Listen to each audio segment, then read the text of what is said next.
Assalamualaikum warahmatullahi wabarakatuh.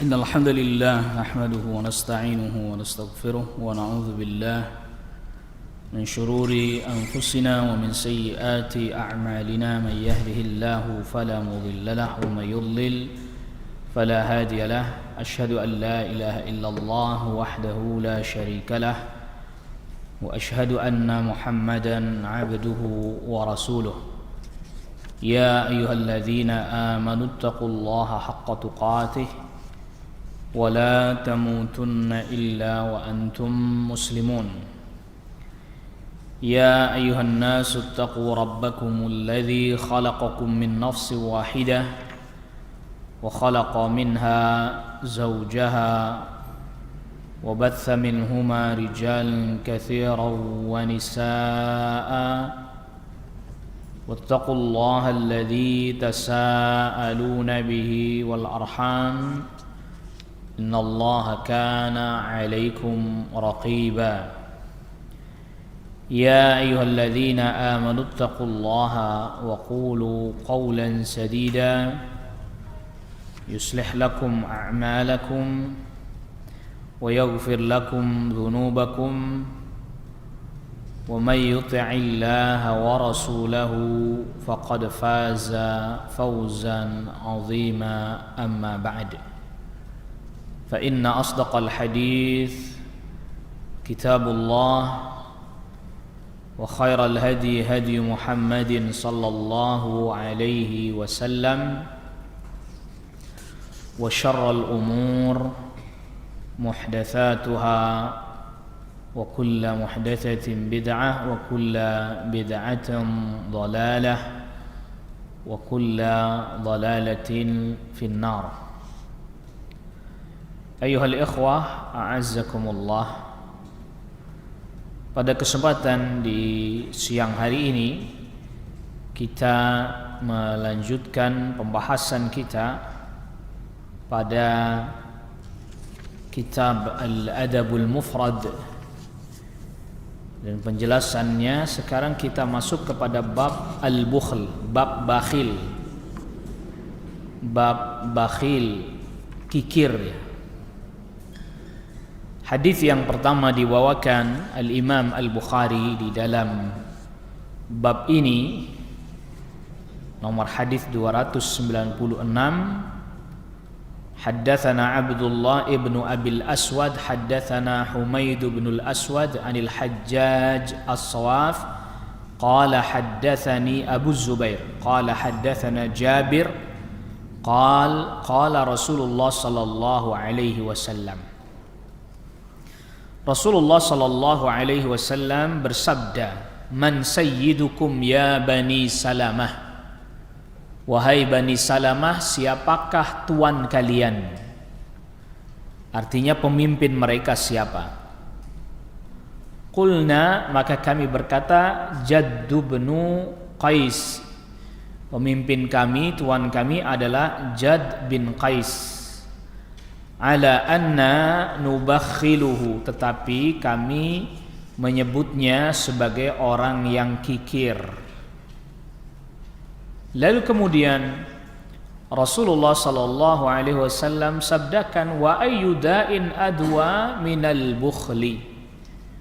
Tidak ada penyakit yang paling berat melainkan penyakit kikir.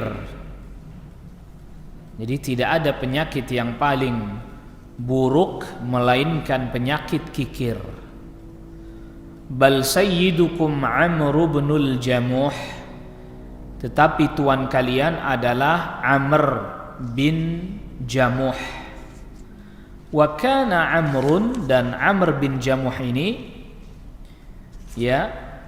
ala asnamihim fil jahiliyah, ketika Amr bin Jamuh dalam keadaan masih dalam keadaan jahiliyah, yaitu menyembah berhala dan seterusnya. Wa kana yulimu an Rasulillah sallallahu alaihi wasallam idza tazawwaj. Dan Amr bin Jamuh ini waktu di masa jahiliyah dulu, ya dia orang yang dermawan, pernah membuatkan walimah makanan tatkala atau untuk walimah ketika Rasul sallallahu alaihi wasallam menikah. Jadi di sini yang menjadi poin dari hadis ini diantaranya yaitu perkataan sabda Nabi sallallahu alaihi wasallam, yaitu perkataan Nabi, wa ayyudha'in adwa minal bukhli. Tidak ada penyakit yang paling berat daripada penyakit kikir. Nah, di dalam hadis ini terdapat beberapa faedah. Di antaranya bahwa seseorang yang menjadi pemimpin satu kaum, ya hendaklah dia tidak memiliki sifat kikir. Ya, baik harta ataupun tenaga ataupun pikiran, dia nggak boleh jadi orang yang kikir, karena ini bukan sifatnya orang yang dianggap sebagai pemimpin atau seorang pemimpin. Maka ketika Nabi sallallahu alaihi wasallam tanya kepada mereka, siapa pemimpin kalian? Mereka menjawab Jad bin Qais, tapi Jad bin Qais ini kikir Rasul. Kalau begitu bukan pemimpin kalian. Amr bin Jamuh kalau begitu. Dan termasuk juga di sini perhatiannya Nabi sallallahu alaihi wasallam kepada keadaan kabilah-kabilah. Dan Nabi sallallahu alaihi wasallam menanyakan siapa tokoh mereka, siapa pemimpin mereka. Ya, maka tadi Nabi tanya, man sayyidukum ya Bani Salamah, tanya apakah dia termasuk orang yang pantas untuk dihormati atau tidak. Ya, di dalamnya juga terdapat faedah boleh menceritakan satu keadaan yang buruk, yang memang itu ada kemaslahatan untuk diceritakan kepada orang tertentu. Seperti dalam hadis ini kan Rasulullah SAW tanya kan, lalu kemudian mereka ceritakan bahwa pemimpin kami Jad bin Qais itu adalah orang yang kikir Rasul. Ini kan berarti sama saja lagi diribah kan ya. Tetapi karena ada maslahat, karena ada hal yang memang dijelaskan kepada Rasul sallallahu alaihi wasallam, maka Rasul sallallahu alaihi wasallam membenarkan hal ini. Jangan sampai kemudian mereka nantinya dipimpin oleh orang yang memang tidak semestinya. Dan yang keempat, faedah yang keempat, tidak ada sesuatu atau penyakit yang buruk daripada penyakit kikir. Ya, sebagaimana tadi sabda Nabi sallallahu alaihi wasallam. Jadi penyakit ini penyakit yang sangat buruk di dunia. Jadi Nabi sallallahu alaihi wasallam maksudnya ini penyakit hati ya. Penyakit hati membuat orang jadi kikir. Ini penyakit yang buruk, penyakit yang jelek. Dan yang kelima, ya memilih yang terbaik untuk menjadi pemimpin satu kaum. Dan di antara sifat pemimpin yang baik adalah memiliki sifat dermawan. Sifat dermawan, al-karam. Dan kita sudah pernah bahas di pertemuan yang sebelumnya bahwa sifat dermawan ini ya bukan hanya harta saja, tenaganya, ya pikirannya dan seterusnya.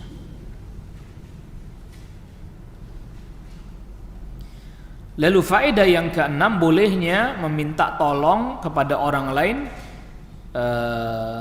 untuk menunaikan walimah. Nabi sallallahu alaihi wasallam sebutkan bahwa Amr bin Jamuh ini pernah membantu Nabi sallallahu alaihi wasallam ketika dia masih pada masa jahiliyah, membuatkan walimah untuk Nabi sallallahu alaihi wasallam. Ya, jadi boleh dibantu oleh orang lain, membantu untuk supaya bisa walimah dan seterusnya.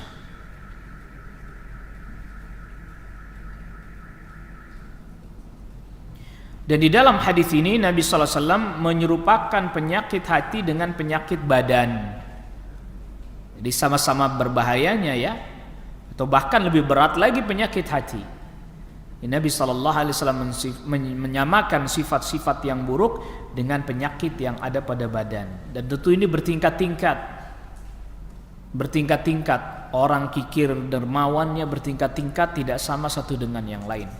Semakin dia dermawan, maka dia semakin berhak untuk menjadi pemimpin dari satu kaum. Ya karena namanya pemimpin itu kadang malam hari dia mungkin didatangi oleh kaumnya, ada keperluan dengannya, dia didatangi, ya mesti dia harus luangkan waktunya.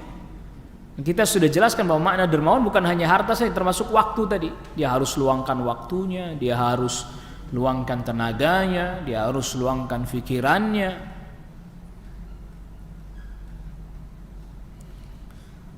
Hadis yang kedua pada bab ini itu hadis ke-297.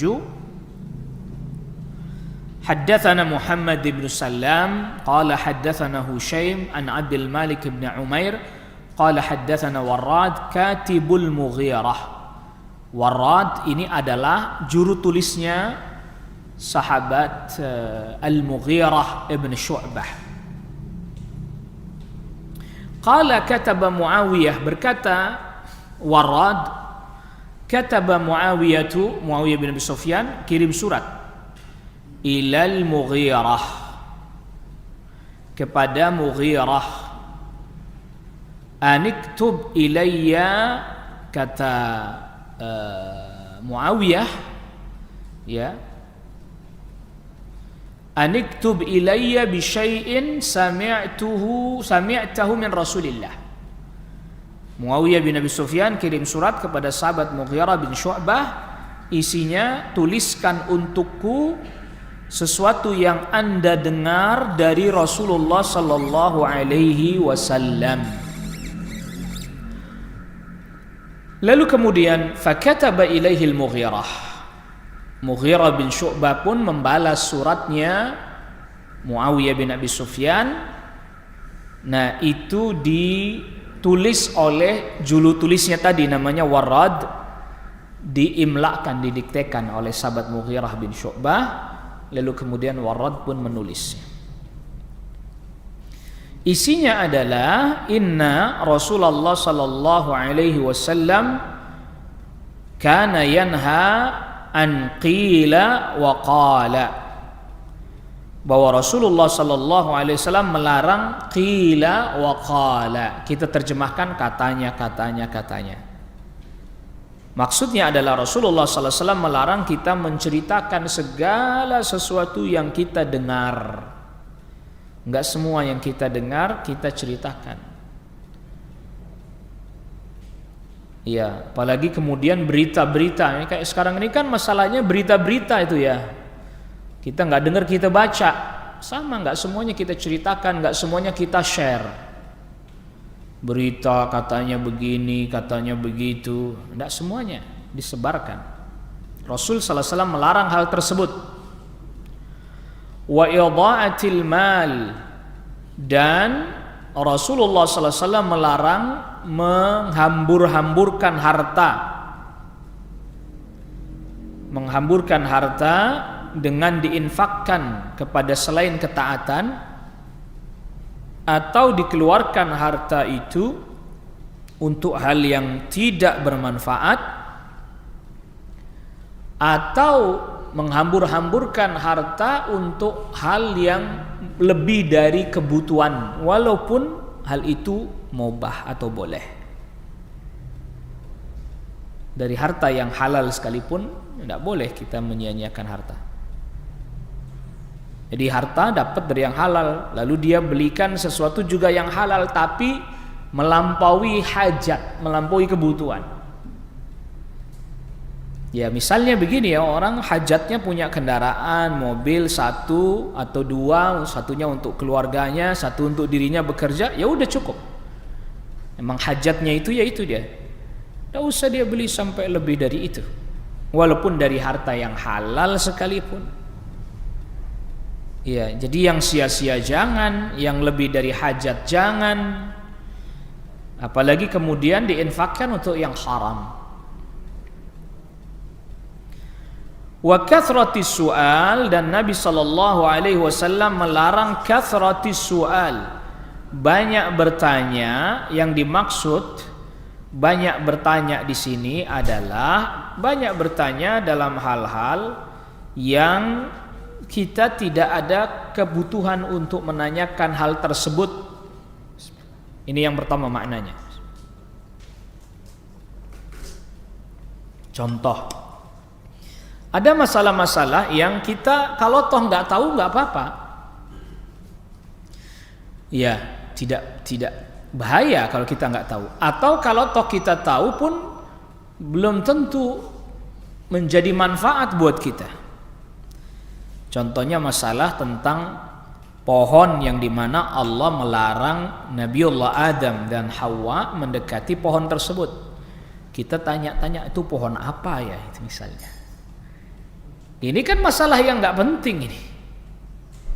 Ya, atau yang dimaksud dengan kathrati su'al, ya makna dari kathrati su'al maknanya adalah makna dari kathrati su'al itu maknanya adalah meminta-minta. Tidak boleh minta-minta.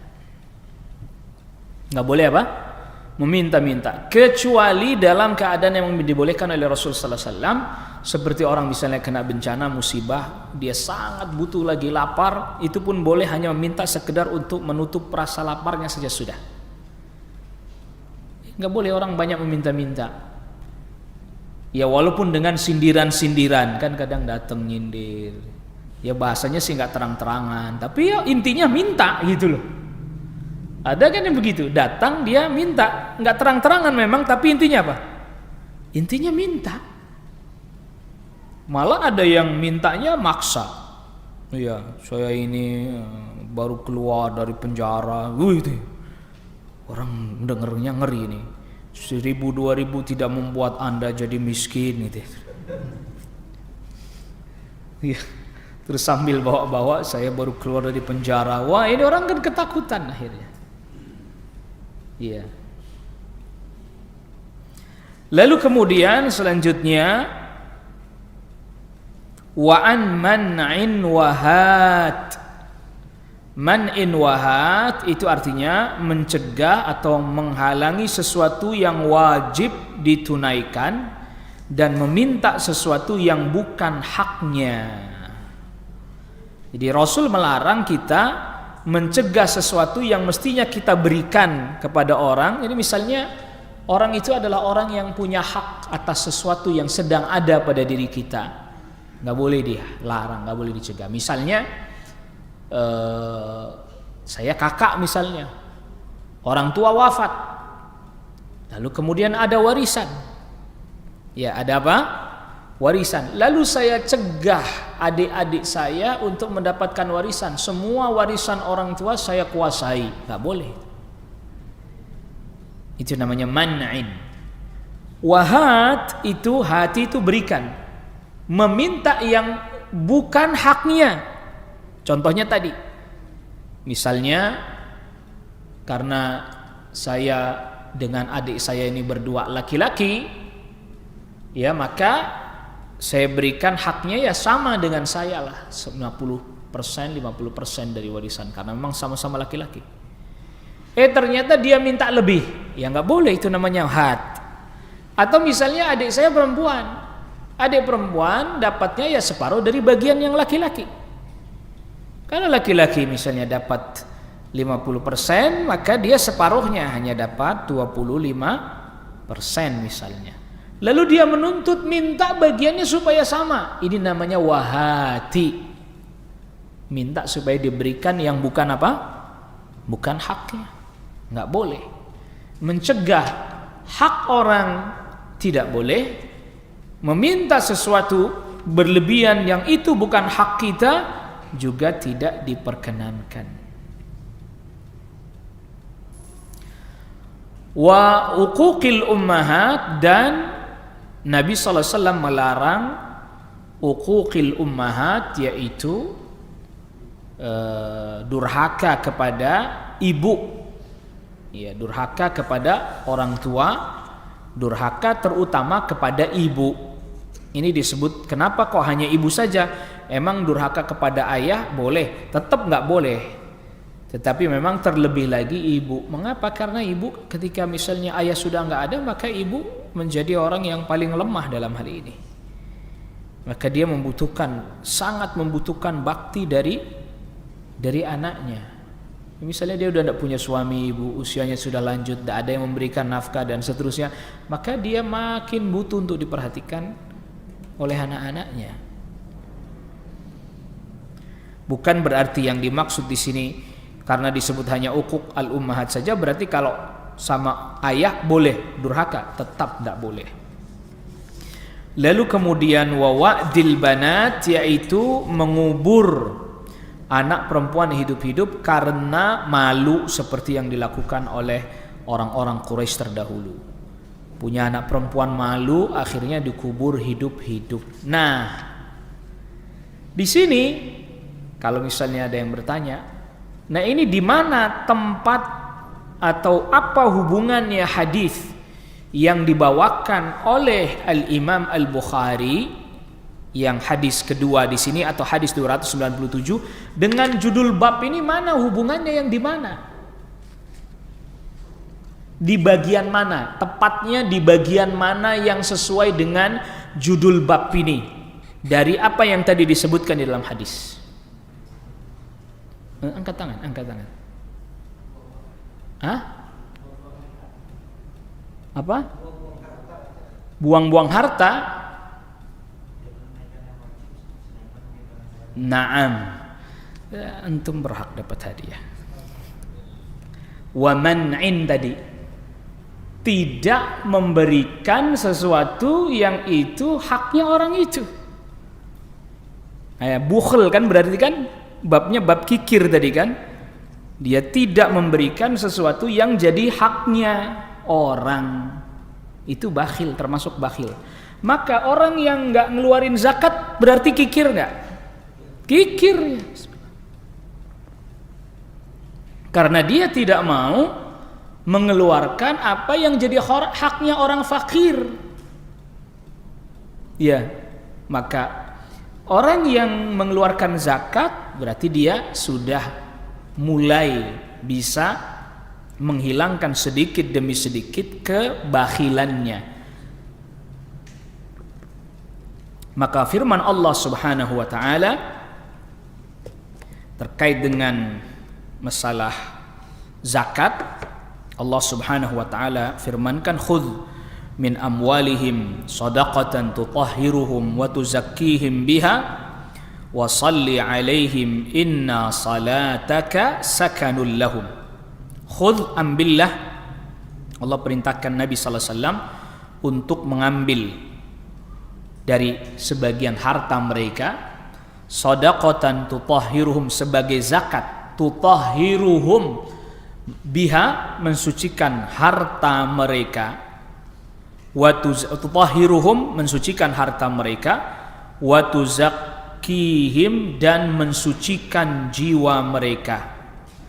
Yang dimaksud mensucikan jiwa mereka di sini adalah mensucikan hati mereka dari penyakit apa? Penyakit apa? Bakhil, kikir. Ini di dalam surat At-Taubah, surat ke-9 ayat 103 ayat ini. Jadi fungsi zakat yang pertama adalah mensucikan harta, yang kedua adalah mensucikan hati, mensucikan jiwa dari penyakit kikir, dari penyakit bakhil. Ini yang wajib. Yang sunnah makin lebih lagi bisa membersihkan penyakit yang apa? Yang ada di dalam hati berupa penyakit kikir. Karena kalau yang sunnah kan tidak wajib, tidak ada hukuman apa-apa. Tidak ada hukuman apa-apa. Kalau tidak ada hukuman apa-apa saja dia kerjakan, berarti kan memang dia tidak memiliki sifat kikir, sifat bakhil. Kalau zakat, dia nggak bayar zakat, di masa Rasul, di masa para sahabat, didatengin, diambil hartanya. Khudh, perintahnya nih, khudh, ambil. Dia ada orang sudah sampai nisabnya, sudah sampai haulnya, nggak bayar zakat, di masa Rasul sallallahu alaihi wasallam, didatengin, diambil, dalam tanda kutip secara paksa. Kok diambil secara paksa sih? Ngelanggar HAM dong. Gimana nih? Melanggar HAM nggak? Dia melanggar hak Allah gitu. Orang yang nggak bayar zakat itulah yang melanggar hak Allah dan hak manusia. Oh iya? Iya, karena di hartanya dia ada hak orang lain, lalu dia tidak apa? Nggak keluarkan. Dia nggak keluarkan.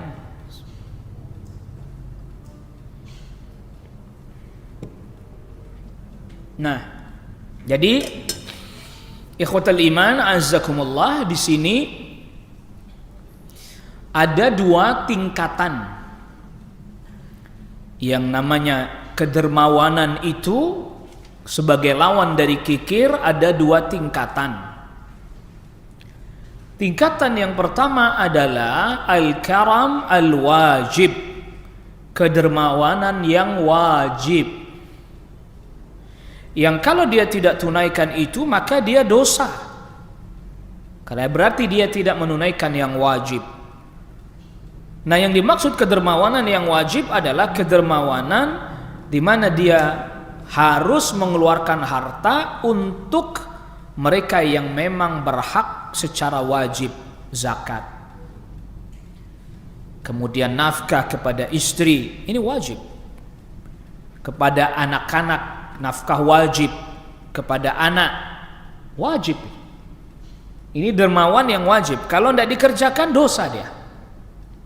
Dia telah melanggar.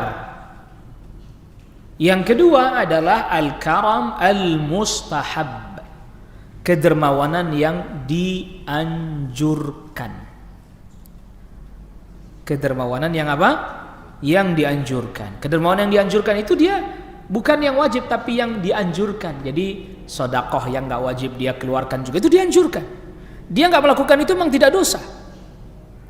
Ya, dia tidak melakukan hal itu tidak dosa. Sedekah yang dianjurkan. Ke istri kasih hadiah, ya tidak wajib, itu dianjurkan. Nafkah wajib tetap, hadiah dianjurkan. Tambah kasih hadiah istrinya, tambah kasih hadiah kepada anak-anaknya. Nafkah wajib tetap dia tunaikan, tapi juga dia tambahkan hadiah untuk istrinya, untuk anaknya. Nah, biasanya kalau ceritanya begini senang nih para istri ini. Kasih hadiah tuh Bi, pulang-pulang langsung ngomong sama suaminya langsung. Dengerin tadi tuh Ustadz Bi ngomong apa. Ngomong sering-sering kasih hadiah, dermawan itu Bi katanya. Dermawan yang dianjurkan. Tapi di sisi lain ketika Ustadz cerita sama suami itu yang sabar ketika suami pulang kerja. Ya mungkin kerjanya panas dan seterusnya, penghasilannya belum seberapa, sabar. Nah itu agak nggak menyenangkan. Ya itu yang ceritanya Ustadz yang itu nggak disampaikan lagi ke suaminya, enggak. Yang disampaikan yang barusan tuh kasih hadiah tuh Bi sama istri tuh, yang dermawan kasih hadiah, nafkah wajib dikasih, hadiah dikasih gitu, itu diceritakan. Tapi yang tadi enggak. Giliran cerita sabar. Kan kadang ada suami yang kerjanya mungkin belum menentu ya. Penghasilannya belum menentu lah, tidak menentu. Pulang mungkin dapatnya sedikit. Marah-marah. Kok dapat segini doang katanya. Gitu ya. Kok cuman segini doang? Jangan pulang kalau belum dapat. Jadi itu. Allahu Akbar. Jadi senang cerita yang itu, tidak senang sama cerita yang ini. Mestinya kita tuh mestinya menjadi orang yang lebih yakin terhadap jaminan Allah dibandingkan apa yang ada di tangan kita. Ini mesti belajar. Kalau orang itu sangat yakin terhadap apa yang ada pada sisi Allah, jaminan Allah, kita ini dijamin tidak sih oleh Allah Rabbul Alamin kaitan rizki kita? Dijamin kan? Kita lebih yakin terhadap jaminan Allah dibandingkan apa yang ada di tangan kita. Misalnya nih, kita tuh kadang lebih ngerasa nyaman, tentram ketika kantongnya lagi tebel, dompetnya lagi tebel. Nggak tahu tebel isinya apa itu, nggak tahu itu. Katakanlah lagi banyak uangnya, itu kita merasa lebih nyaman. Tabungannya lagi banyak, kayaknya ngerasa lebih nyaman gitu, lebih tentram.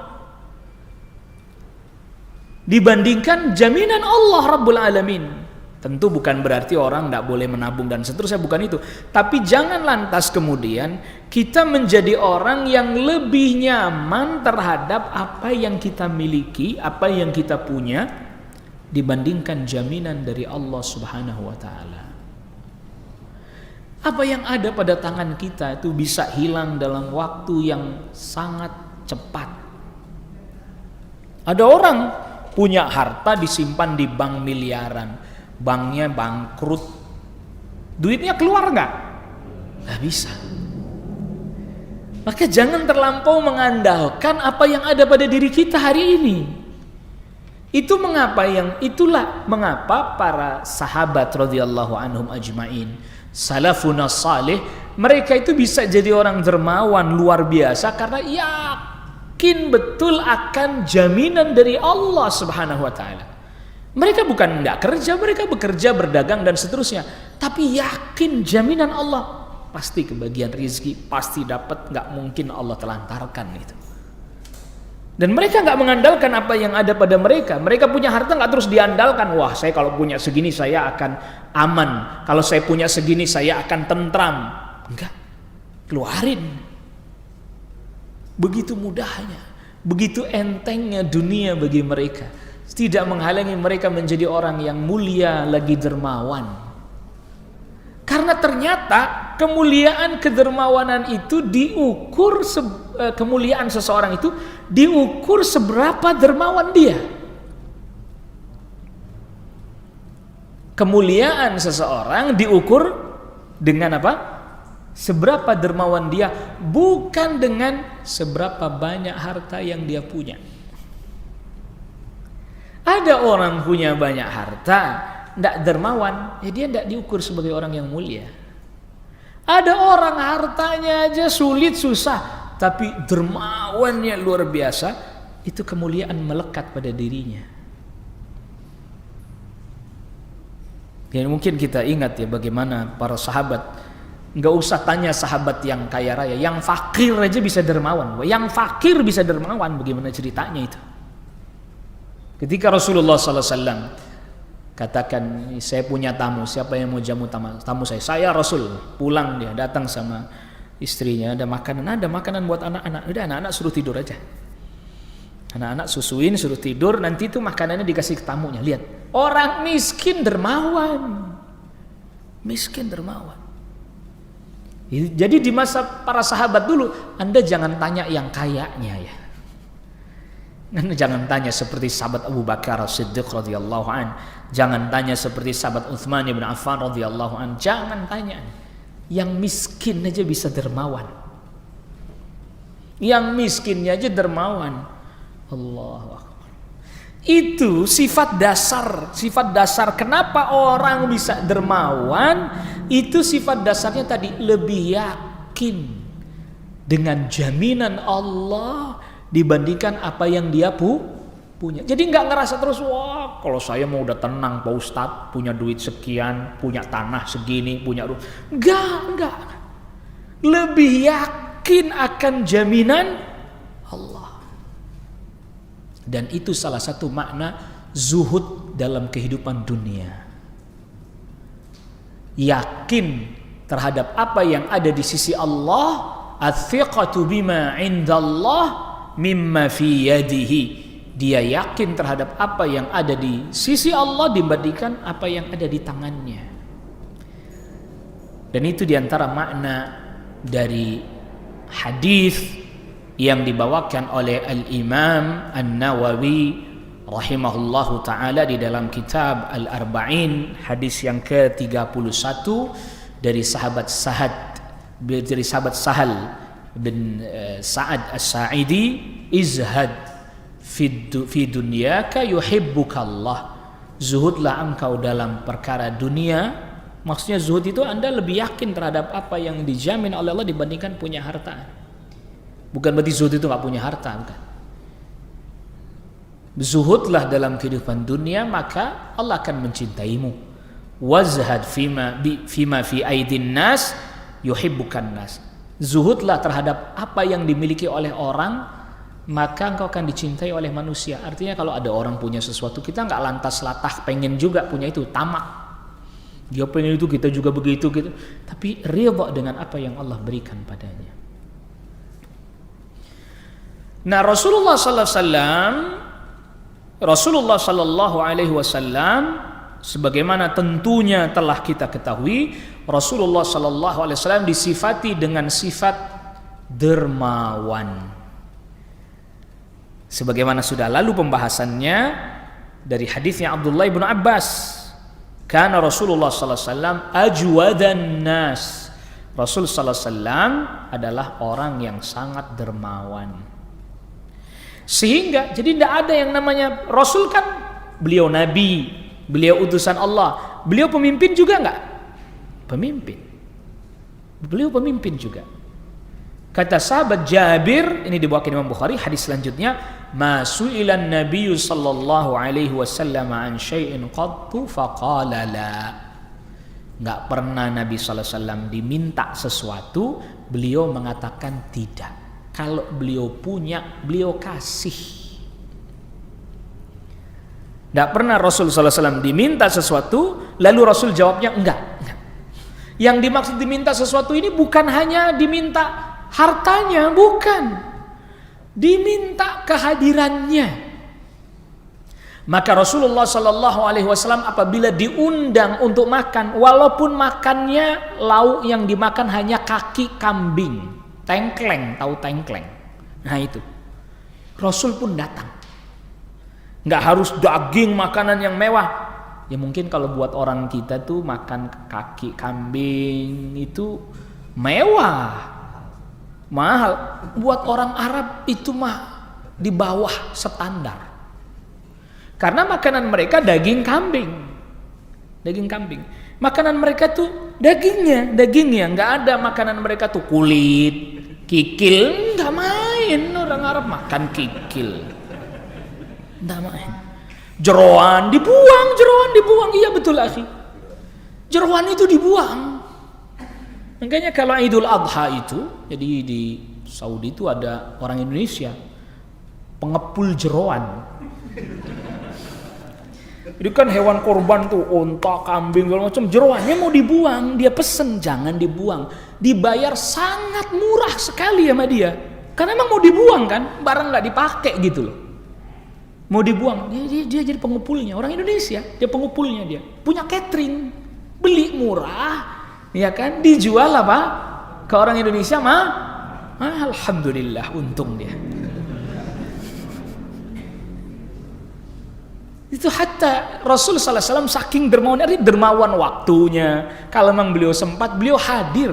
Kalau memang beliau sempat, beliau datang. Itu juga termasuk kedermawanan ya. Jadi dermawan nggak mesti harus dermawan harta, nggak. Punya tenaga, punya ide-ide yang bagus. Lalu kemudian juga punya waktu luang, diminta untuk datang kalau memang sempat, kalau memang bisa datang hadir. Ya beda kalau nggak sempat. Bahkan saking dermawannya Rasul sallallahu alaihi wasallam terkait dengan waktu luang dan kesempatan, ingat enggak? Ketika orang-orang munafik bangun masjid yang dikenal dengan Masjid Dirar. Ingat cerita itu kan? Itu Rasul kan udah mau datang, cuman berhubung beliau sallallahu alaihi wasallam mau berangkat perang, ya nanti kata Rasul, insya Allah nanti sepulang dari perang saya datang sholat di sini. Saking dermawannya Rasul sallallahu alaihi wasallam. Tetapi ketika pulang dari perang Khaybar ya la'allahu, ketika pulang dari perang Allah beritahukan bahwa itu masjid dibangun dalam rangka untuk memecah belah kaum muslimin, bahkan termasuk untuk mata-mata Romawi ditaruh di situ sama orang-orang munafik. Maka Allah Subhanahu wa taala melarang Rasul sallallahu alaihi wasallam untuk salat di situ, wala la masjidun ussisa la taqum fihi abada, jangan kamu salat di masjid itu selama-lamanya.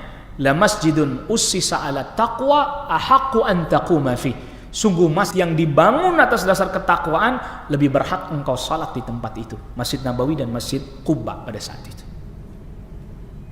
Ya, saking dermawannya Rasul tidak ada pikiran jelek. Ya insyaallah ntar kalau saya pulang perang saya akan mampir singgah salat di sini. Saking dermawannya Rasul sallallahu alaihi wasallam.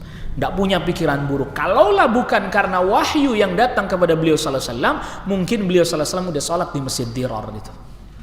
Tapi karena Allah melarangnya, ya Rasul tidak melakukan hal itu. Lalu kemudian diutuslah sahabat untuk membakar masjid itu. Itu pun karena perintah dari Allah Rabbul Alamin. Tak pernah Rasulullah SAW diminta sesuatu, oh enggak, oh jangan. Ini kan tadi berangkat dari yakin betul akan jaminan dari Allah Subhanahu wa taala. Nah, oleh karena itulah harta yang baik adalah harta yang dimiliki oleh orang yang saleh. Harta itu akan jadi baik kalau harta itu dimiliki oleh orang apa? Orang saleh. Karena pasti akan digunakan untuk hal-hal yang bermanfaat. Maka pada bab yang selanjutnya Al-Imamul Bukhari rahimahullahu taala mendatangkan bab al-malus salih lil mar'is salih. Harta yang salih, harta yang baik adalah harta yang dimiliki oleh orang yang saleh. Karena orang yang saleh punya harta pasti dia manfaatkan untuk kebaikan-kebaikan.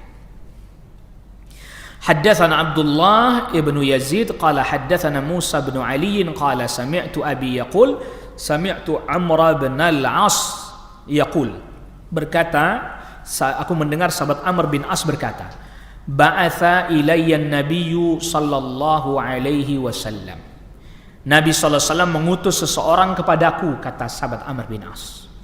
Fa'amarani an akhudha alayya thiyabi wa silahi. Lalu kemudian Rasul SAW perintahkan lewat utusan itu agar aku membawa pakaianku dan senjata. Oh, ini mungkin maksudnya pakaian perangnya. Ya, artinya pokoknya pakai baju lalu kemudian bawa senjata. Thumma atiyahu. Kemudian aku mendatangi Rasul sallallahu alaihi wasallam.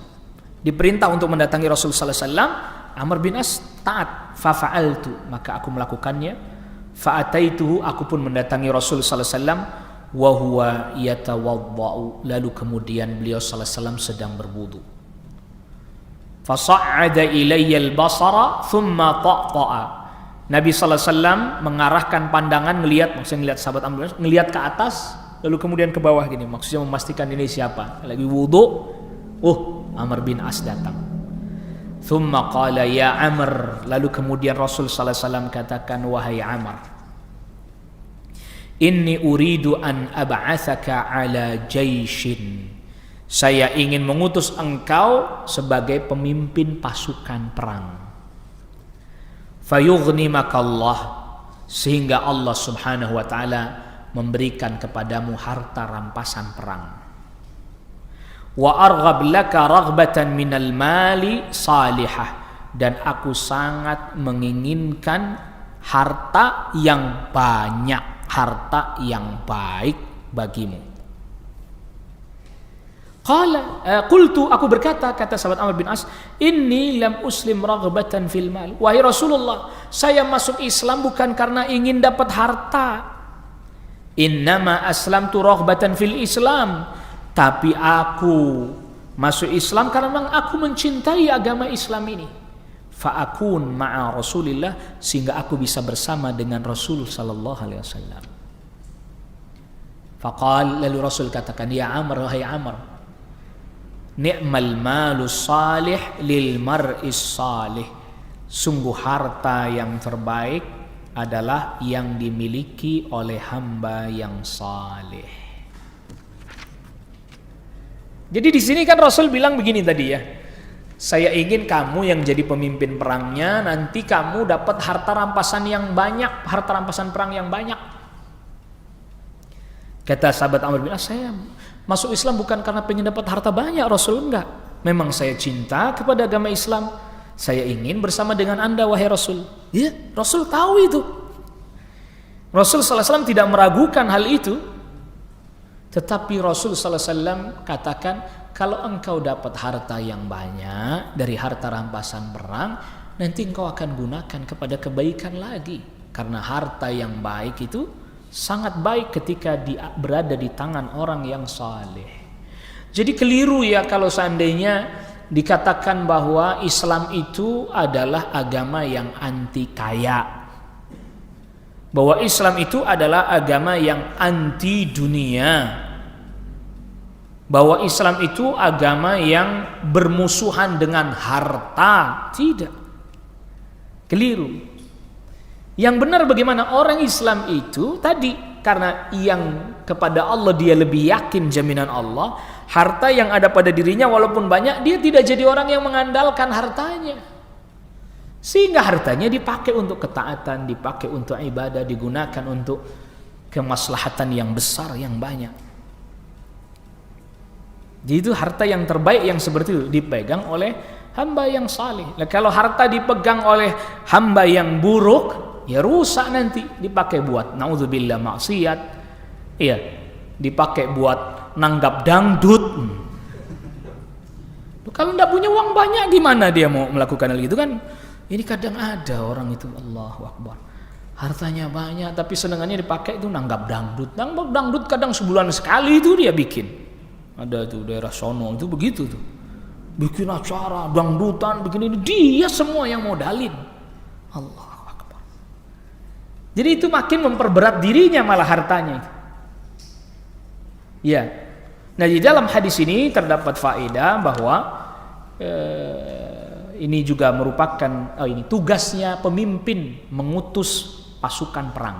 Tugas pemimpin itu ya kalau di kita ya tugasnya pemimpin negara lah untuk memberangkatkan pasukan perang, bukan pemimpin individu perorangan ormas, nggak punya hak untuk menggerakkan orang untuk berjihad dalam artian memerangi, keluar untuk memerangi musuh. Berbeda kalau kondisinya waliyadzubillah musuh sudah masuk ke negeri kita misalnya, kalau itu nggak usah izin pemimpin lagi, ya harus ngelawan, musuh sudah masuk di negeri kita. Tapi kalau untuk keluar dari negeri kita untuk menyerang musuh harus ada perintah dari pemimpin. Nggak bisa individu perorangan ini yang nyuruh orang untuk berperang, nggak bisa. Karena apa? Urusan nyawa ini. Ya ini urusan nyawa, bukan urusan masalah ringan, bukan urusan masalah enteng, urusan nyawa. Dan di dalamnya juga terdapat faedah. Di sini Nabi SAW ketika menyebutkan ni'mal malus salih, nah harta yang baik, di sini Nabi SAW di antara faedahnya ingin meningkatkan strata ekonomi masyarakat. Termasuk bagian dari yang diperhatikan oleh Rasulullah SAW adalah meningkatkan strata ekonomi masyarakat pada saat itu. Maka zakat, sedekah, harta rampasan perang dibagi rata. Coba sekarang begini, harta rampasan perang tuh gini, ini yang namanya ghanimah ya. Jadi misalnya nih satu pasukan berangkat perang, lalu kemudian mereka dari peperangan itu menang, dapat harta. Yang berhak membagi harta itu siapa? Rasul sallallahu alaihi wasallam. Hatta yang nggak ikut berangkat jihad berhak nggak dapat. Ingat, perhatikan, saya ulangi, yang tidak berangkat jihad dari ghanimah itu berhak dapat juga nggak? Dapat. Kalau fai itu, jadi kan ada beberapa istilah yang digunakan ya. Ada fai, ada ghanimah. Kalau ghanimah semua berhak dapat. Ya, ghanimah semua dapat. Makanya pernah Rasul bagi harta rampasan perang kepada orang fakir yang nggak berangkat berperang. Sebagian sahabat yang ikut perang bertanya Rasul, kan mereka nggak ikut perang, kok bagiannya sama bagian kami? Lalu Rasulullah SAW katakan, fahal tunsaruna wa turzaquna illa bidu'afaikum. Tidaklah kalian diberikan pertolongan oleh Allah, diberi kemenangan oleh Allah, diberi rizki dengan mendapatkan ghanimah harta rampasan perang ini, melainkan karena doanya orang-orang yang lemah ini. Jadi bagi. Jadi karena itu haknya Rasul, Rasul bagi juga sama kaum muslimin. Ini bagian dari pemerataan. Bahasa kitanya sekarang ini pemerataan ekonomi. Yang perang siapa, yang dapat yang lain yang gak ikut perang karena dia lemah, karena dia sakit, termasuk perempuan, anak-anak, ikut juga mendapatkan bagian dari harta rampasan perang tersebut. Itu diratakan. Ini namanya pemerataan ekonomi. Maka Nabi sallallahu alaihi wasallam menyebut ghanimah itu di dalam hadis ini dengan al-mal as-salih, harta yang baik. Nah, di dalam hadis ini juga terdapat sifat zuhudnya Amr ibn al-As, dan juga ya ini tadi zuhud ini. Walaupun boleh sekalipun tidak lantas jadi tamak gitu ya. Yang boleh. Apa bedanya zuhud dengan wara? Zuhud dengan wara, apa bedanya? Siapa yang tahu? Dia tunjuk tangan, dia jawab, langsung berhak dapat hadiah. Apa bedanya zuhud dengan wara? Pernah dengar kan ya? Zuhud sama wara. Tidak ada yang tahu?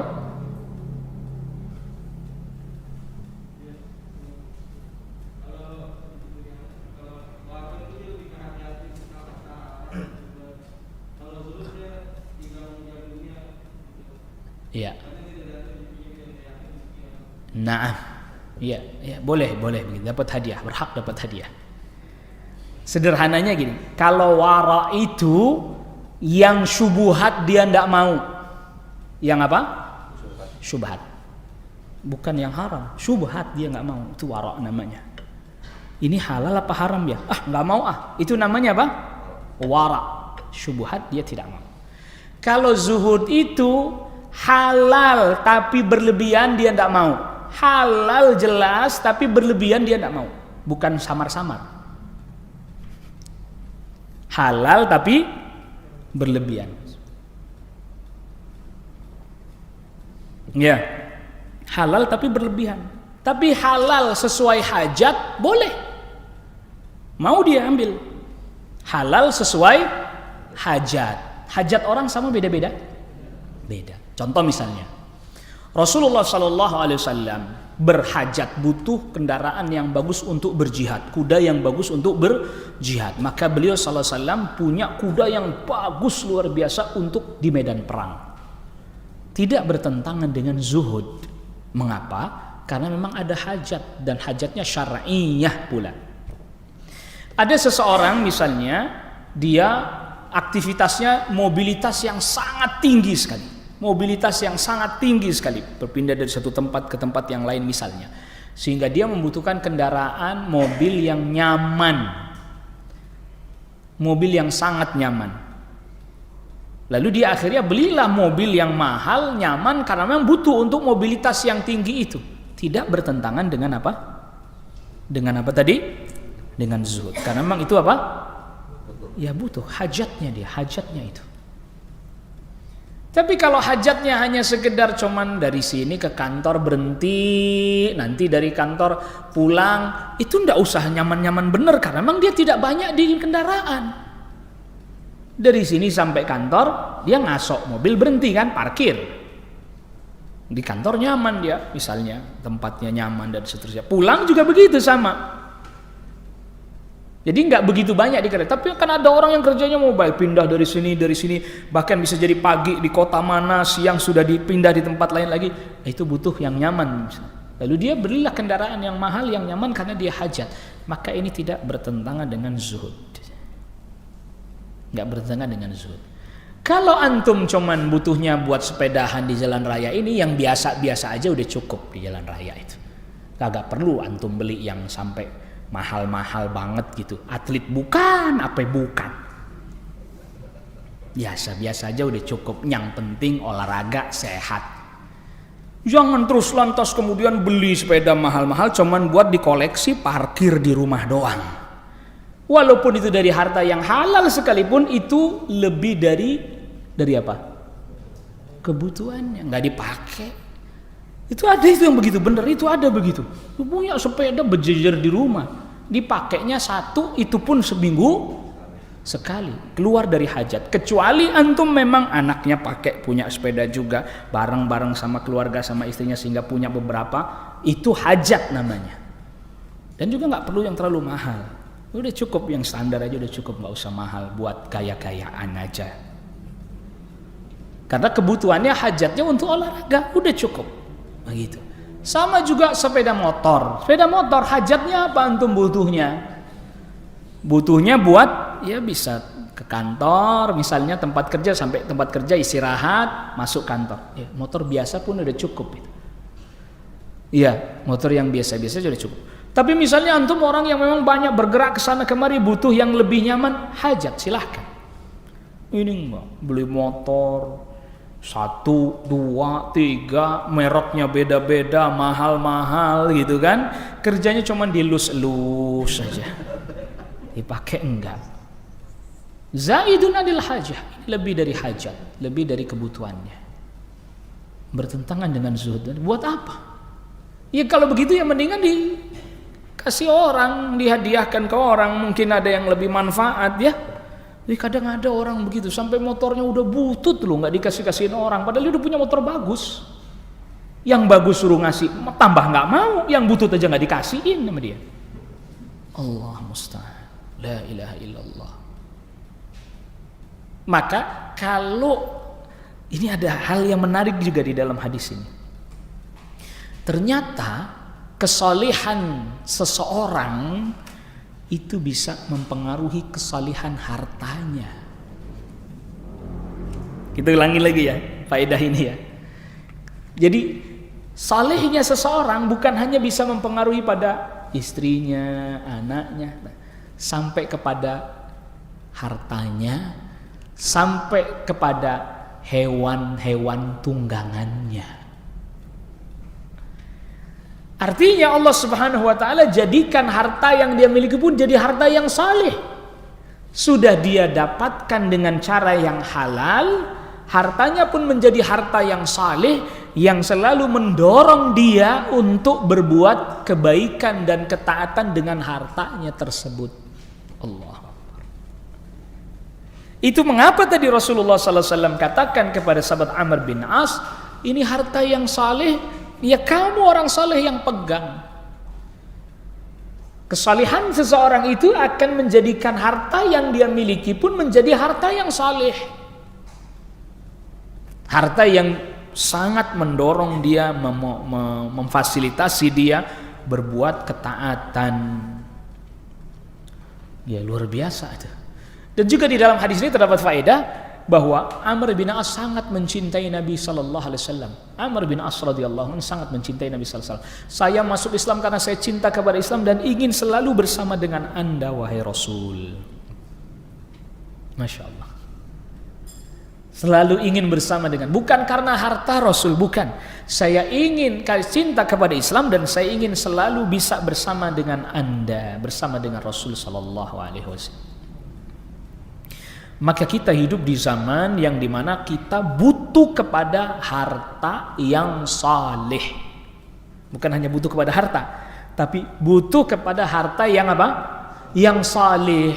Nah makanya harta yang saleh tentu harus memenuhi kriteria-kriterianya.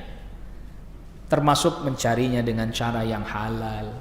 Pemiliknya juga adalah orang yang saleh. Dikeluarkan juga untuk hal-hal yang maslahat. Nah harta yang didapat dari cara yang haram, maka dia tidak bisa jadi harta yang saleh. Dia nggak bisa jadi harta yang mendorong pemiliknya berbuat kebaikan. Yang ada na'udzubillah mendorong pemiliknya berbuat yang buruk lagi. Nah termasuk juga yang perlu diperhatikan, harta yang saleh ya tidak diberikan kepada sembarang orang.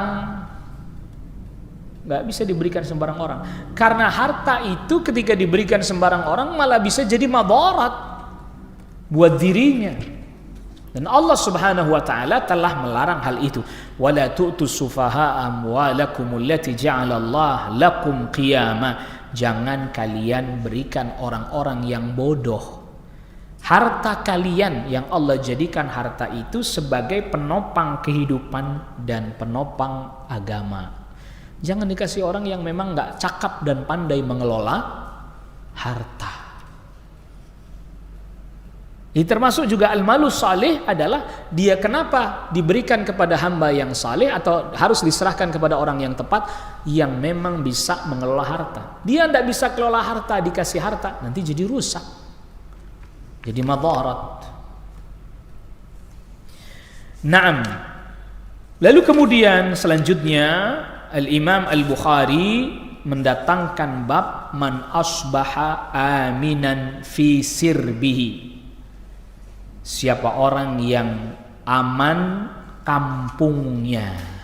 As-sirb ya berarti adalah ya bisa berarti kampungnya, yang berarti juga adalah negerinya, bisa berarti adalah dirinya, bisa berarti adalah keluarganya. Siapa orang yang Allah berikan keamanan pada dirinya, hartanya, keluarganya, sehat badannya, dia punya makanan yang bisa dia makan pada hari itu, maka seakan-akan dunia seluruhnya diberikan pada dirinya. Nah, hadis ini juga dibawakan oleh Al-Imam At-Tirmidzi dan juga Ibnu Majah. Tapi ini Al-Imam Bukhari bawakannya di dalam Al-Adabul Mufrad ya, bukan dalam Sahih Bukharinya. Haddatsana Bishr bin Marhum, haddatsana Marwan bin Muawiyah an Abdurrahman ibn Abi Shumailah Al-Ansari Al-Qubbai, an Salamah bin Ubaidillah ibn Mihsan Al-Ansari, an abihi dari ayahnya yaitu Ubaidillah bin Mihsan, anin Nabi sallallahu alaihi wasallam qaal, Nabi sallallahu alaihi wasallam bersabda, man asbaha aminan fi sirbihi. Siapa orang yang di pagi hari aman dirinya, keluarganya, hartanya, kampungnya, mu'afan fi jasadihi, sehat badannya, indahu ta'amu yaumihi, dia memiliki makanan pada hari itu, faka'annama hizat lahu dunya, maka seakan-akan diberikan kepadanya dunia. Di dalam redaksinya Al-Imam Tirmidzi, man asbaha aminan fi sirbihi mu'afan fi jasadihi indahu qutu yaumihi faka'annama hizat lahu dunya bihadzafiriha. Siapa orang yang kampungnya, negerinya aman, badannya sehat, makanan dia punya, pada hari tersebut seakan-akan diberikan kepadanya dunia seluruhnya. Berarti di sini ada muncul pertanyaan, mana yang lebih penting, aman apa sehat? Ya, aman apa sehat? Kalau dilihat dari hadis ini, aman duluan. Orang sehat tapi negerinya nggak aman. Orang agak sakit tapi negerinya aman, dia masih tentram.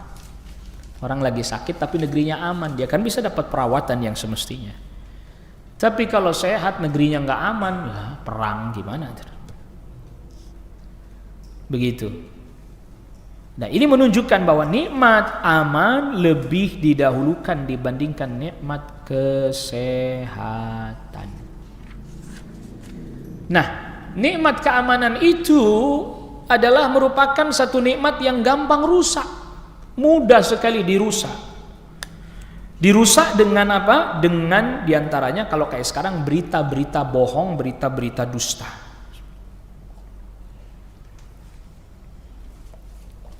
Berita dusta sekarang ini kan berita-berita dusta luar biasa ya, hoax itu.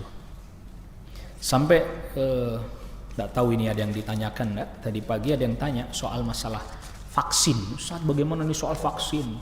Katanya ada kan? Sudah diduga itu. Sudah diduga. Tadi pagi vaksin ini ternyata ada juga nih nanyain vaksin. Diduga. Kenapa? Karena sudah mulai tidak merasa apa? Aman dan nyaman. Gimana ini? Katanya vaksinnya begini begitu kan? Udah nggak aman. Udah nggak tentram. Ya Allah ya Rabb. Ternyata ada ya, sudah diduga. Tapi nanti kita jawabnya nanti pertanyaannya. Jadi aman, lalu kemudian sehat badannya, lalu kemudian dia memiliki makanan yang bisa dia makan pada hari itu. Lihat, pada hari itu, pada saat itu. Jadi para sahabat itu pola hidupnya harian. Kira-kira antum sanggup nggak ya begitu ya? Kita kan sudah terlanjur terpola bulanan.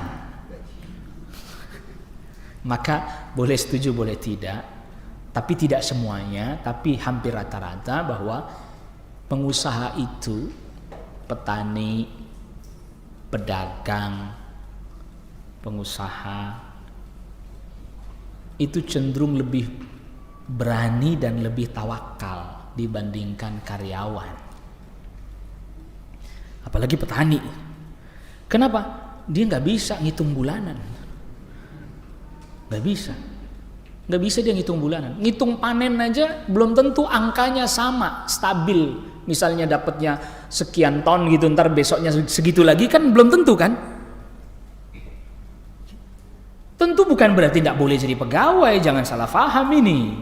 Tetapi itu tadi, tantangannya itu berbeda memang. Petani itu luar biasa itu.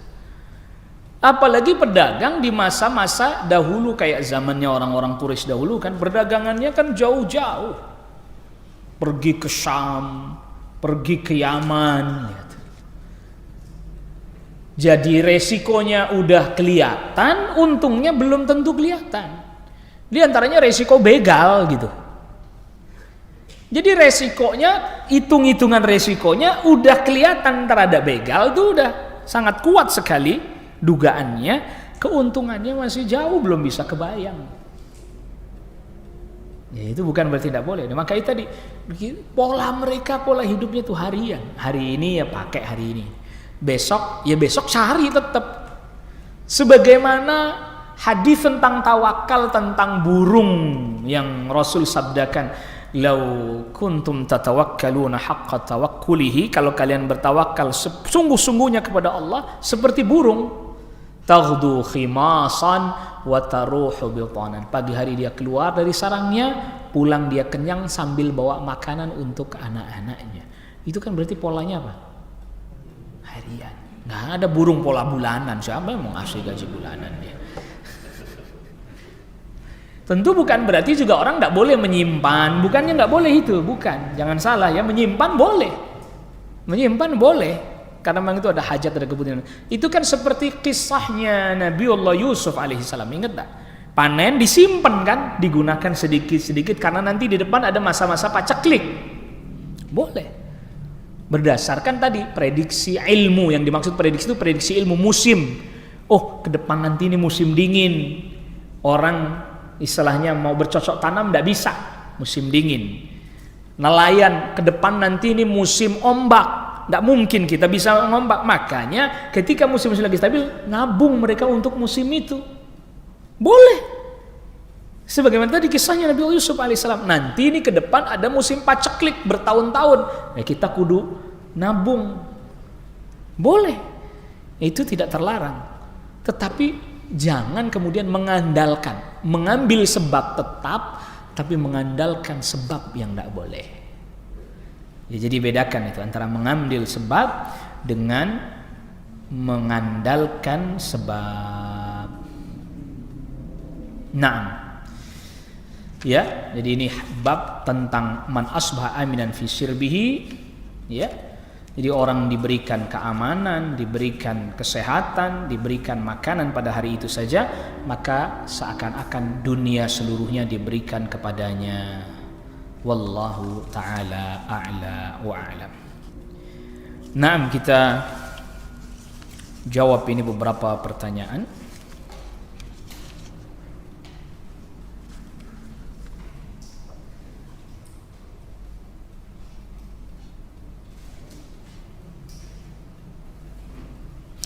Ibu saya senang menumpuk atau mengoleksi pakaian.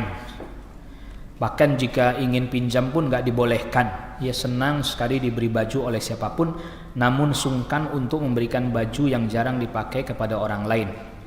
Apa saya termasuk orang bakhil jika jarang membelikan baju untuk ibu? Jadi saya memberi ibu keperluan yang lain selain baju.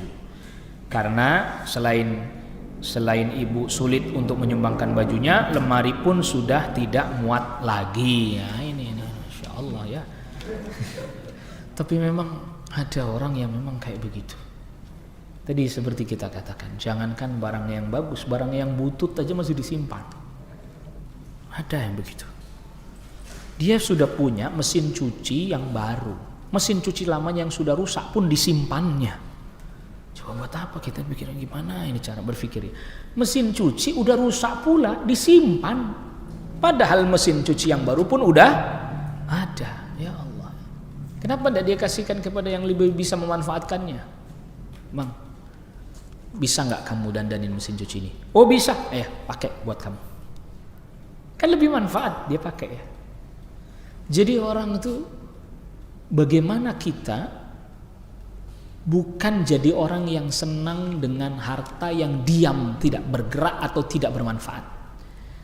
Tapi bagaimana kita menjadi orang yang senang agar pahala terus bisa kita dapat. Jadi jangan jadi tipikal orang yang senang kalau punya barang nggak kepake, diem aja, nggak manfaat, nggak bisa diambil manfaatnya oleh kita, nggak ambil manfaatnya, dan juga tidak diambil manfaat oleh orang lain. Jangan. Jadikan dia bermanfaat. Itu masuk ke dalam apa yang Allah firmankan, wa yamna'unal ma'un, mencegah, menghalangi barang-barang yang manfaat. Mestinya bisa dimanfaatkan, dia enggak manfaatkan, pun dia tidak berikan ke orang lain agar dimanfaatkan. Ya bakhil itu namanya itu. Nah, maka kalau ditanyakan, saya akhirnya kalau kasih ibu ya bukan baju yang lain, karena kalau baju sudah banyak, ya kasih yang lain yang lebih manfaat buat dia, yang lebih bermanfaat buat dirinya, dan itu tidak termasuk bakhil, tidak termasuk kikir. Bismillah Ustadz, ana sisihkan uang rencana ingin pergi haji atau umroh bersama orang tua karena ana belum pernah haji atau umroh, tetapi tabungan selalu kepake Ustadz. Pasti ada saja saudara, kerabat, teman yang membutuhkan datang pinjamkan. Apalagi saat kondisi sekarang ini yang ingin tanyakan, mana yang harus diutamakan, membantu saudara, teman, kerabat, atau haji umroh? Syukran Ustaz. Iya, diprioritaskan yang mendesak. Ya, kalau pertanyaannya seperti ini, yang diprioritaskan adalah yang paling mendesak. Yang paling mendesak kali ini yang membantu saudara dan seterusnya. Karena umroh pun belum bisa berangkat. Ya, Anda punya duit udah cukup sekalipun disetorin, belum tentu bisa berangkat karena pandemi kan. Iya. Jadi prioritaskan yang prioritas saat ini, apalagi di masa-masa seperti sekarang. Nah, ini sampai juga nih vaksin. Bismillah Ustaz, tolong pencerahan dan pandangannya mengenai vaksin. Saya sedang dilema mengenai hal ini, ditambah jadi perdebatan di grup orang tua murid. Masya Allah. Ini bukan diskusinya di grup orang tua murid saja, bukan. Di grupnya ustadz-ustadz juga ini. Intinya begini. Pertama, bahwa kita tunggu dari pihak yang memang diberikan kewenangan untuk membahas tentang kehalalannya. Kalau tidak salah dari MUI sudah ada beritanya. Iya. Jadi kita serahkan, karena memang ini kan masalah besar, bukan masalah orang per orang. Masalah besar. Sebagai individu perorangan, saya sebagai individu perorangan membicarakan masalah yang besar seperti ini, apalagi terkait dengan permasalahan dan hajat orang banyak. Ya, lembaga resmi yang harus bicara. Gitu. Karena apa? Karena kalau pandangan individu bisa pro dan kontra toh. Nanti akhirnya yang mengalami kebingungan kayak contoh gini siapa? Kan jamaah. Misalnya Anda bilang A, tiba-tiba nanti ustadz lain bilang B, tiba-tiba nanti MUI bilang lain lagi. Anda bingung kan? Itu. Nah, ada satu hal yang perlu kita catat. Ini diuraikan juga oleh Al-Imam Al-Hafidh Ibn Rajab di dalam salah satu karya beliau, Fadlu ilmi salaf 'alal khalaf. Keutamaan ilmu generasi salaf dibandingkan generasi yang di belakang. Di antaranya, mereka tidak akan berbicara tentang satu permasalahan yang mereka tidak kapasitasnya. Gak mau. Kenapa? Nanti malah tambah ruwet. Nah, termasuk masalah ini masalah yang bukan kapasitas individu perorangan. Karena nanti akan bikin orang jadi bingung. Cukup nanti MUI bicara itu halal dan seterusnya, sudah selesai. Bicara efektivitas atau tidak efektivitas, namanya obat punya reaksi berbeda-beda, sebagaimana tubuh juga punya reaksi yang berbeda-beda terkait dengan efektivitas. Dan untuk mencari efektivitas itu harus sampel. Artinya sampel itu banyak orang diuji coba dulu. Kan tambah lama lagi kalau begitu. Oh, si fulan diteliti uji coba sekian, efektivitasnya sekian, si anu sekian, si anu sekian. Setelah sekian banyak baru kemudian dibikin average, rata-rata dari efektivitas vaksin tersebut. Lama lagi kan. Kayak itu. Jadi masalah seperti ini udah, enggak usah banyak berdebat, enggak usah udah. Orang juga bukan di ranah kita debat-debat bukan ranah kita itu. Udah. Soal vaksin. Jadi informasinya dari MUI sudah menyatakan itu halal, ya sudah. Ya semoga itu menjadi sebab kebaikan-kebaikan. Udah enggak usah banyak berpikir yang rumit-rumit gitu ya. Wah ini nih kayaknya ini nih. Oh konspirasi jualan vaksin. Nah ini. Karena capek kita ini. Ya udah mikirin pandemi, mikirin konspirasi nih Ustaz, konspirasi. Ini kayaknya di balik ini ada penjualan vaksin besar-besaran. Ya Allah ya Rabb, nggak tahu aneh soal begitu dah gitu. Dia wallahu alam, semoga segera berakhir gitu saja kita. Dan mudah-mudahan langkah yang diambil ditempuh juga adalah langkah yang tadi karena MUI dan seterusnya sudah menyatakan halal, semoga itu juga tetap menjadi hal yang juga halal lagi bermanfaat buat kita. Na'am wallahu alam.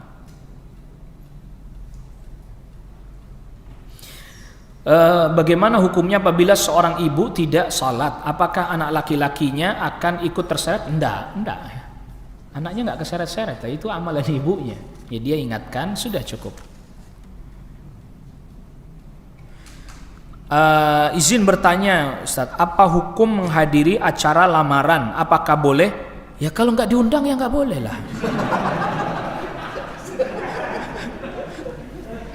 Ya kalau diundang boleh khitbah kalau memang diundang. Tapi ya tadi namanya baru sifatnya khitbah, tentu juga kan ada adab-adab yang harus dijaga terkait khitbah. Kalau baru khitbah ya Anda jangan cerita-cerita dulu ke orang-orang, karena namanya khitbah belum tentu jadi menikah dan seterusnya. Ini kadang diundang ikut khitbah terus bawa cerita, "Oh, itu si fulan lamar." Belum, jangan dulu. Iya.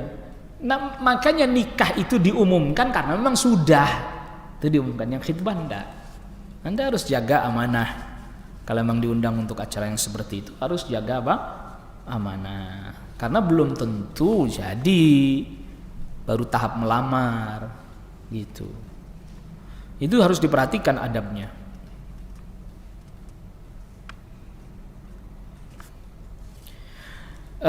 Assalamualaikum Ustaz. Waalaikumsalam warahmatullahi wabarakatuh. Anak saya perempuan akan menikah tapi dia tidak memberitahu saya. Bagaimana sikap terbaik saya sebagai seorang ibu? Apakah saya harus datang atau cukup mendoakan saja dari rumah karena dia tidak tinggal dengan saya saat ini? Kalau bicara hukum ya, hukum syar'i memang artinya hukum syar'i terkait dengan sah atau tidaknya pernikahan memang itu tidak ada kaitannya dengan memberitahukan kepada ibu. Bicara hukumnya, hukum fikihnya. Tetapi kan termasuk akhlak yang baik, termasuk adab yang baik, termasuk akhlak yang baik dia memberitahukan ibunya, walaupun memang ibunya tidak bisa menjadi walinya dan seterusnya. Memang termasuk akhlak yang baik, termasuk adab yang baik yang memberitahukan hal itu kepadanya. Terus ibunya gimana datang? Enggak juga, enggak apa-apa, wong enggak diundang toh. Begitu. Jadi termasuk akhlak yang baik dia beritahukan orang tuanya, diberitahukan kepada ibunya. Gimana ini hal yang seperti ini, memberitahukan kepada ibunya saja dia tidak mau. Cuman hanya memberitahukan saja, minta didoakan saja. Masa nggak bisa? Allahu Akbar, nasallallahu alaihi wasallam. Jadi untuk ibu yang bertanya ya doakan saja. Naam. Lalu kemudian selanjutnya apa hukumnya? Apa ini?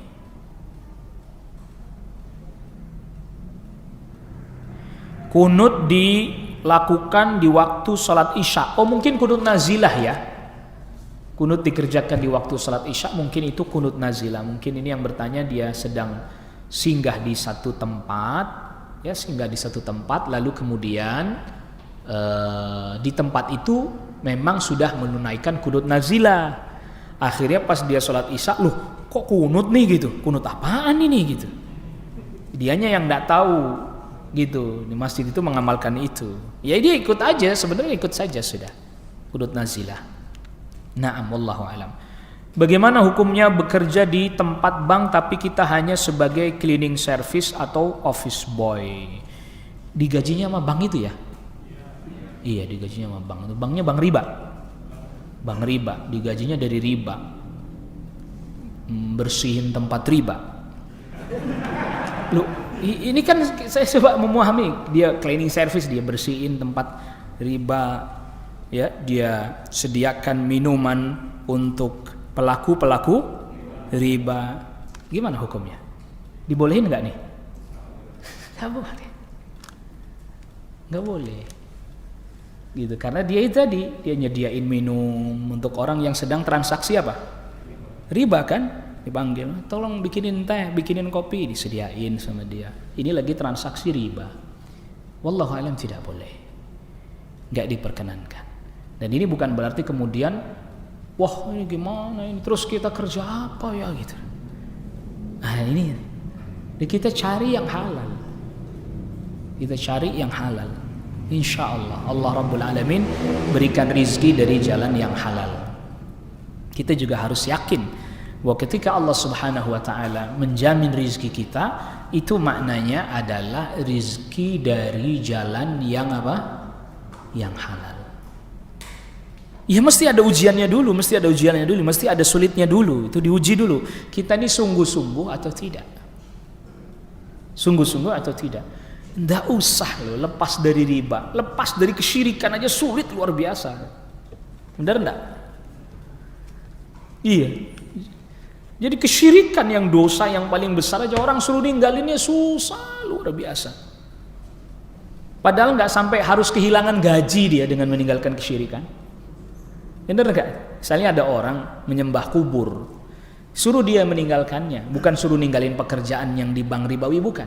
Jadi kan gajinya nggak hilang, duitnya masih tetap ada, tapi suruh ninggalin kesyirikan susah nggak? Susah, berat. Lihat bagaimana sebenarnya syaitan menakut-nakuti kita dengan banyak hal. Ya, dengan banyak hal, termasuk syaitan menakut-nakuti kita dengan kefakiran. Kalau kamu nggak kerja di bank ini nanti kamu gimana? Gajinya udah lumayan loh, penghasilan kamu lah ya. Ditakut-takuti kita dengan kefakiran. Ditakut-takuti kita nggak akan dapat lagi pekerjaan yang halal lagi baik gitu. Dengan penghasilan yang besar, oh sayang kamu, ditakut-takuti gitu. Maka itu termasuk hal yang perlu diperkuat, keyakinan bahwa Allah menjamin rezeki kita dari yang halal, bukan dari yang haram. Nah, ini ada satu pertanyaan mungkin yang tidak dijawab karena di sini pertanyaannya menyebut satu masjid yang katanya dikabarkan seperti mirip gereja bentuknya. Nah, mungkin sebagian antum tahu ya. Ada ya, ini dia nyebut nama masjidnya. Nah, bagaimana itu salat di situ? Saya tidak tahu persis emang benar ini mirip atau enggak. Kan di sini juga disebutnya dikabarkan tuh. Dikabarkan.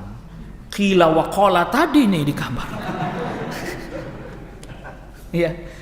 Dikabarkan. Ya, lagi pula kalau antum rumahnya nggak deket-deket situ ya nggak usah ditanyain, ini sholat aja deket-deket rumah masjidnya, ngapain ke sono ya?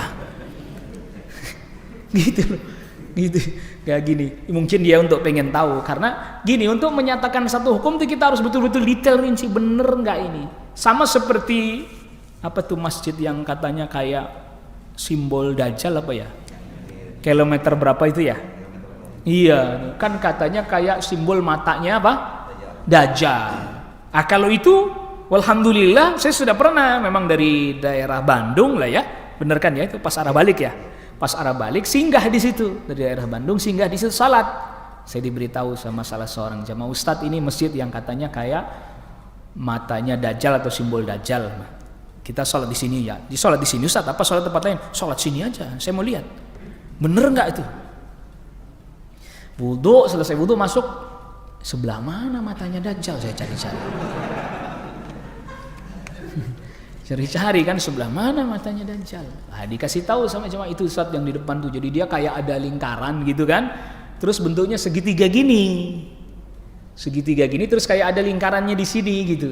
Kayak simbol Illuminati ya, simbol Illuminati yang katanya ada di uang dolar itu katanya.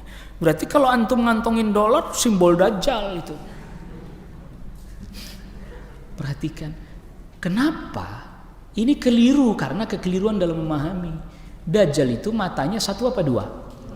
Dua, buta sebelah. Makanya saya cari-cari mana nih, nggak ada. Dajjal itu matanya dua, buta yang satu, bukan matanya satu kayak di film kartun itu, bukan.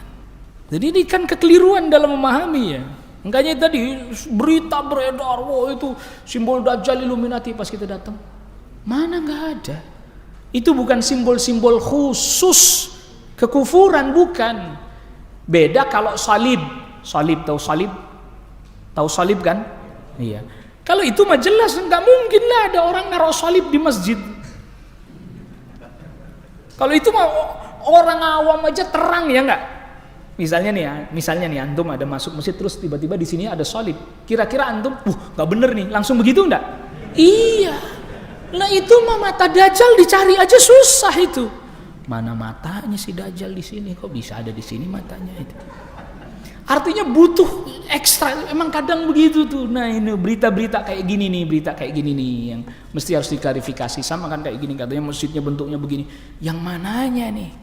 Nggak usah begitu, orang bundaran HI aja tuh katanya disorot dari atas pakai drone mata satu tuh. Aduh ya Allah, kita ini apa aja nih kok jadi aneh begitu. Bundaran HI, wah pakai drone dari atas, lihat tuh simbol mata satu katanya. Simbol Dajjal, kok jadi begitu semua sih ini? La ilaha illallah, ini kita ini sebenarnya terpengaruh apa itu? Kan ada simbol-simbol yang sudah terang jelas Nabi SAW melarang itu. Jelas kan, seperti jangan pakai pakaian yang ada solban itu salib. Ya kan? Itu jelas Rasul sudah sabdakan. Nah ini ada yang bilang begini, itu kan simbol Illuminati.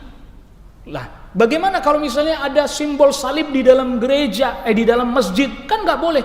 Yang nggak bisa disamain karena yang ini telah dinaskan oleh Rasul Sallallahu Alaihi Wasallam. Yang simbol salib itu sudah dinas, ada hadis nas bunyi begitu, mengatakan begitu. Nah gitu. Tapi memang kaum muslimin itu sebenarnya adalah kaum yang tidak mengenal simbol-simbol begitu, kaum muslimin. Nggak kenal simbol-simbol begitu kaum muslimin, enggak. Nggak kenal, makanya berhala nggak ada, lukisan makhluk hidup nggak diperbolehkan, betul nggak? Iya, patung nggak boleh, betul nggak? Karena memang kaum muslimin tidak dipola dengan simbol-simbol, nggak. Termasuk misalnya masjid kan biasanya di ujungnya ada apa? Bulan sama bintang atau bintang gitu ya. Itu kan tadinya Turki Utsmani, simbolnya Turki Utsmani dulunya itu bukan simbol Islam, simbol Turki Utsmani, gitu. Jadi kaum muslimin nggak kenal sebenarnya simbol-simbol itu, enggak. Cuman yang tadi memang orang-orang kafir yang menggunakan simbol-simbol yang semisal seperti itu. Ketika sudah dinas itu enggak boleh, seperti salib tadi, ya kita tidak pakai. Tapi tadi mata Dajjal, Illuminati, orang terus kemudian mengira-ngira, menduga-duga, kok bentuknya sama, tuh kan? Sampai bundaran HI dikira bentuknya sama gitu, mata satu. Dan terus gambar ini simbol kepolisian Saudi juga disebut mata satu. Terus lalu kemudian simbol yang ada di Hotel Zamzam Tower kan begini bentuknya nih, dibilang tanduk setan. Ini dari mana tuh tafsir-tafsirnya itu? Tanduk setan sudah menguasai Mekah katanya. Kebanyakan ngaji konspirasi ini. Ngaji hadis, tafsir, akidah itu loh, ngaji konspirasi jadinya asal lihat simbol bawaannya, wih, jangan-jangan spion begini juga tanduk setan nih. Iya, kebanyakan ngaji konspirasi, ngajinya kitab tauhid, akidah, tafsir, hadis, begitu. Akhirnya itu semua terbawa itu karena sudah ketanam itu ya. Jadi perlu betul-betul kita fix betul dari sisi mana dia katanya mirip seperti ini seperti itu. Tidak bisa kita bicara hukum sembarangan. Wallahu a'lam. Ini yang bisa kita bahas pada pertemuan kali ini. Wassallallahu ala nabiyina Muhammadin wa alihi wasahbihi wasallama tasliman katsira. Subhanakallahumma wa bihamdika asyhadu an la ilaha illa anta astaghfiruka wa atubu ilaik. Assalamualaikum warahmatullahi wabarakatuh.